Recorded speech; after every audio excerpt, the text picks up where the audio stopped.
Hey everybody, welcome back to my channel. Today I thought it would be fun to do like a little February wrap up to see all the books that I read in February. Spoiler warning for all the books that I'm going to be talking about. I'm going to do my best to just talk about them like plot wise first and then get into my thoughts about them and like the spoilers. So I'll just say like spoilers whenever that comes up and you can just skip over that part.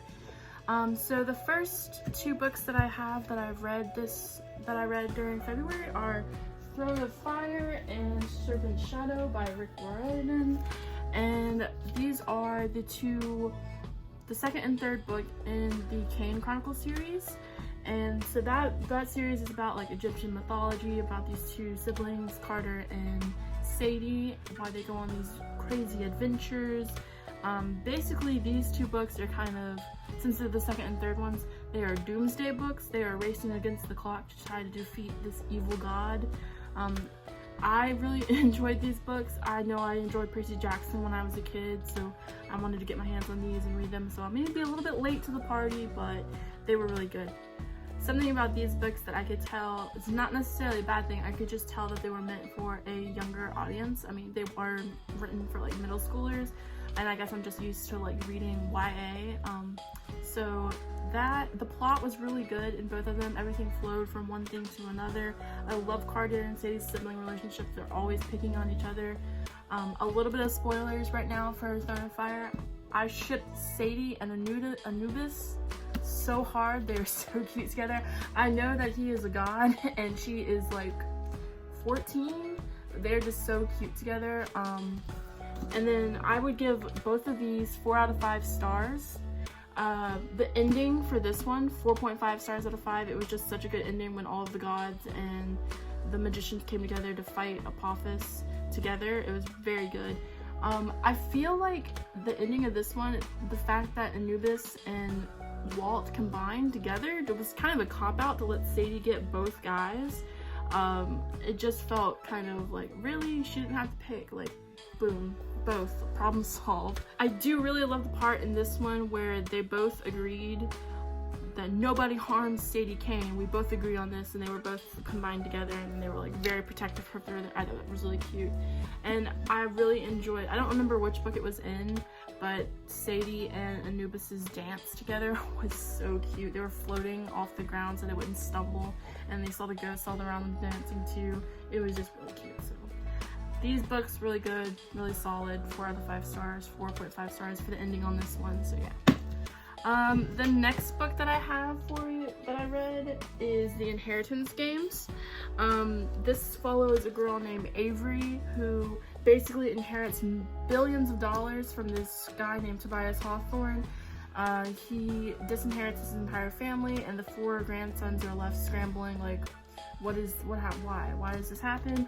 And Tobias really loved puzzles and riddles and games, and so everybody's trying to solve the mystery of why did Avery inherit everything, and there's a little bit of a love triangle. It was a really good book. 4.5 stars out of 5. I read this book with a friend in Germany and we both loved it. It's super fast paced, the chapters are really short. A little bit of spoilers now. I expected Toby to be alive, Toby the second to be more specific. I expected Toby to be alive when they said that they couldn't find his body. And then out of nowhere at the ending there, that ending, totally did not see that coming, that Toby was Harry. Like, oh my goodness, I didn't see that coming at all. It's too big of a coincidence to me that Avery was born on the same day that Emily passed away. Like, that just felt like, whoa, like crazy. Romance-wise, I'm leaning toward Jameson. Grayson didn't really get a lot of time in this book to shine. I think in the second book he'll get probably like more time to himself. And I am very glad that Nash and Xander had nothing to do with the attempt on Avery's life, because I enjoyed all of the brothers just too much for one of them to turn out to be bad. And I feel like the fact that Skye was the one behind the attempt on her life made a lot of sense. And like it just worked out. I'm like, yeah, she can go. I don't really care about her that much. But yeah, this book was really good. This book was probably my favorite that I read in February, so I would definitely pick that up. The next book that I read, it's not really a book, it's more of a manga. It's a collection of short stories, which is Death Note short stories. I gave this like a 3 out of 5 stars. I didn't really care for the 4-panel comics that are like in the middle. They were really confusing and out of pocket. I didn't get what was going on. Spoilers ahead, but Tanaka's story was so smart. The fact that he sold the Death Note to get money and put all the money into everybody's bank account that had this specific bank, so the police would never be able to find who Kira was. Like, that's so smart. It just sucks that Ryuk added that rule in at last minute that whoever sells the Death Note dies. Like, it was just an added rule. I'm like, man, that kind of is unfair to him, but I mean, he shouldn't be messing with these powers anyway, so. But he was really smart. Something that I thought was really funny was just that Donald Trump just shows up like in the middle of Death Note as the president of America. Like, I'm like, it took me out of the story for a second there. I'm like, is that Donald Trump? And it was, but and then Kagami's death eraser and the last story in here was very overpowered. Just the ability to bring somebody back from the dead that you've written their name in the Death Note. I'm glad they did not include that into the original story because it was just very overpowered. But I think it's really scary and frightening that these children got their hands on the Death Note, and it just, with the ability to kill, like they just gained the ability to kill people and they didn't even mean to in the beginning. Like, it's just crazy to think like if this was real, like what would happen if it was given to different people. So yeah, I read this in a day. It was really fast. It was 3 out of 5 stars. So. And then the next book that I'm going to talk about is a graphic novel. I actually don't have the physical copy because I lent it to one of my friends. It's called Crumbs.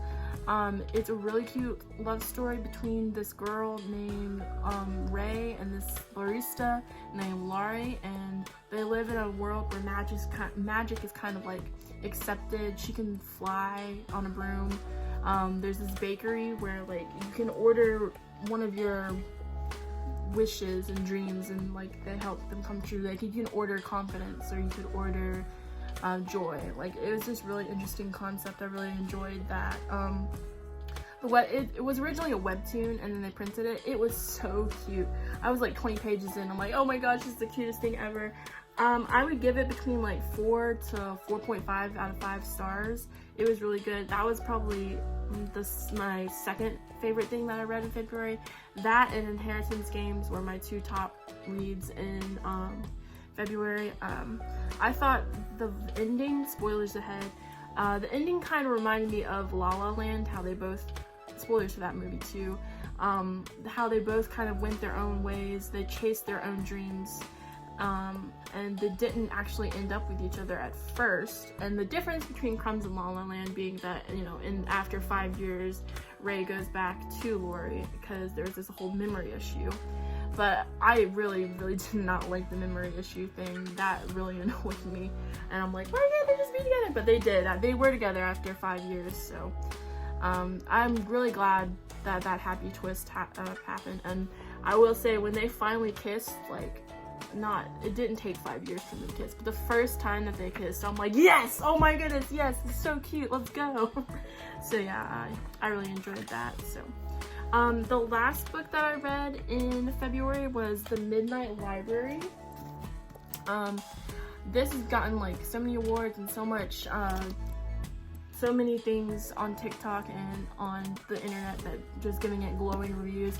I would give it a 4 out of 5 stars. The beginning was really depressing, but it got better. It was such an interesting concept. Like, to me, it was a very philosophical book. It was very inspirational. There were a lot of quotes in this book that, like, was it trying to be like too quotable? Is that necessarily a bad thing? Because it was the way it was written was very thought-provoking. This book is about a girl named Nora Seed who gets this chance in this library between life and death to do her lives over and see if she had made different kinds of choices, what would happen in those lives. And she gets to try out all of these different lives to find like her happy ending or her most perfect life. My personal headcanon, this is spoilers at the end here, my personal headcanon is that she ends up with Ash and then she has Molly eventually. Like, that's what I want to happen so bad, but yeah. So that's all the books that I read in February, and hopefully I will be with you at the end of March to do another one of these. So thanks for watching this video if you've made it this far, and goodbye.